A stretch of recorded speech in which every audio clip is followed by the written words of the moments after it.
প্রিয় নরসিংদীবাসী, আপনারা এটাকে আমাদেরকে খুশি করার জন্য বলছেন না আপনাদের বিবেক থেকে বলছেন?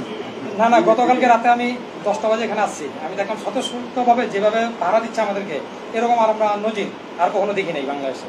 Thank you.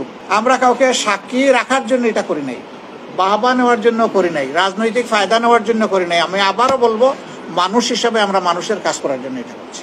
আপনাদের প্রয়োজনে, জাতির প্রয়োজনে যদি কখনো আমাদেরকে ফিল করেন, এই ফিল করাটাই হবে আমাদের জন্য আপনাদের একটা উপহার।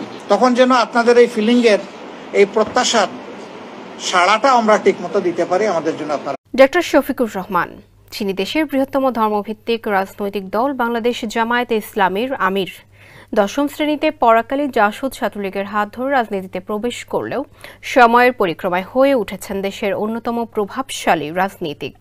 মিষ্টভাষী শফিকুর রহমানের অমায়িক ব্যবহার, স্পষ্ট বক্তব্য, নেতৃত্বে দক্ষতা, সর্বোপরি সামাজিক ও কল্যাণমূলক কর্মকাণ্ডে মুগ্ধ হচ্ছেন দেশের বিভিন্ন শ্রেণী পেশার মানুষ। গত 5 আগস্ট নতুন করে আলোচনায় এসেছেন তিনি।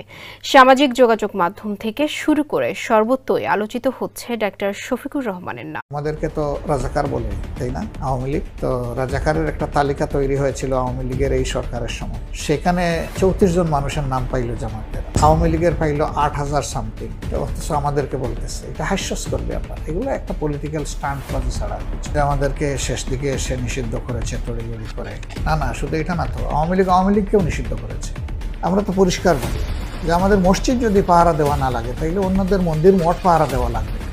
হিন্দু শাখা বলতে কিছু নাই আমাদের।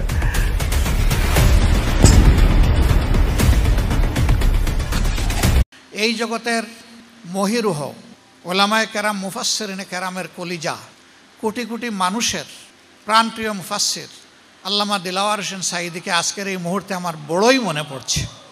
আমাদের কাফেলা তো একটাই, শহীদের খুনে গড়ায় সংগঠন, একটি দেহের মাঝে লাখো প্রাণের বাস, কেন সেই প্রাণে আজ